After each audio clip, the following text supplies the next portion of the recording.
Da ne bi vlada jutri sprejemala rebalans proračuna, velja ob tem poudariti nekatere zadeve, ki, bom rekel, so na eni strani že v javnosti, na drugi strani pa seveda tudi kot popotnico vladi glede proračuna.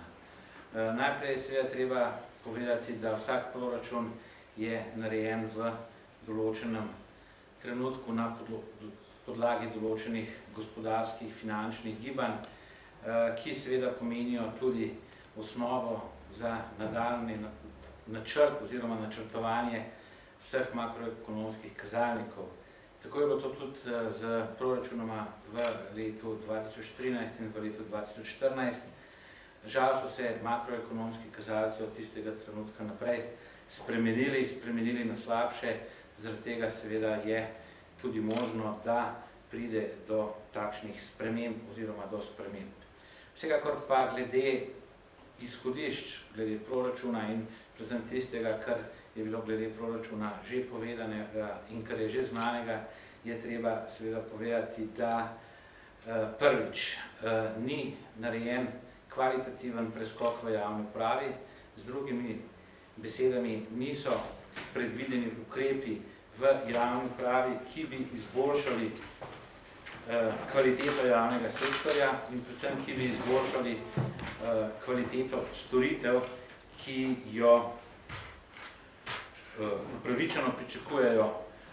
davkoplačevalci oziroma državljani in državljanke. Drugo, kar je tudi razvidno iz tega proračuna, je, da ni investicijsko razvojno naravnan. Z drugimi besedami, največ denarja se jemlje na področju investicij in če se jemlje na področju investicij, to pomeni, da ne bo zagona gospodarstva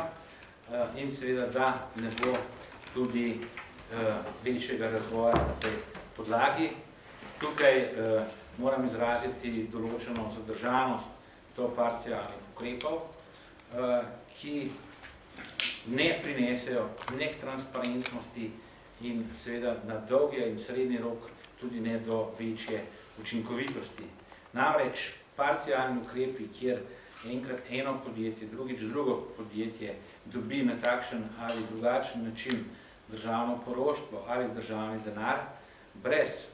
detaljnega, natančnega prestrukturiranja dejansko ne pomeni dolgoročnega razvoja, ampak le gašenje požarov, le gašenje trenutnega požara. Žal se največ jemlje na investicijah in žal bodo morale tudi tako imenovane državne investicije biti načrtovane veliko bolj učinkovito in seveda bodo s tem, ko bodo načrtovane bolj učinkovito, dejansko tudi prinesle več dividend za državo. Pogrešamo seveda tudi ukrepe, ki bi spodbudili vlaganja v državo, spodbudili tako domač kot tuj kapital za neposredna vlaganja v tem rebalansu proračuna. Z drugimi besedami to pomeni, danes smo v situaciji, ko moramo za vlagatelje pripraviti ciljne ukrepe. Ciljne ukrepe, kar pomeni, da moramo vlagateljem, ne bodo domači ali tuji, tukaj jaz ne delam velikih razlik, ker zelo težko je ločiti med domačim in tujim kapitalom, to se pravi ukrepe, ki bodo pokazali, katere investicije so tiste, ki bodo na razpolago in ki bodo seveda brez bremen, brez administrativnih bremen in verjetno tudi bodo investicije lahko potekala v boljših finančnih pogojih. In tukaj pričakujem sodelovanje tako lokalnih skupnosti z državo, kot seveda tudi vseh ostalih paradržavnih inštitucij, ki dejansko lahko bolj ali manj zavirajo tuja vlaganja z različnimi odločbami, z različnimi dovoljenji. Skratka, mislim, da ta proračun, ne glede na to, da je predstavljen kot tisti, ki naj bi zagotovil nadaljnjo rast, da tega ne bo zagotovil,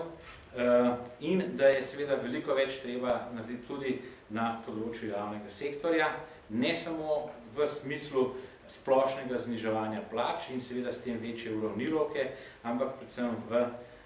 povečanju kvalitete storitev javnega sektorja.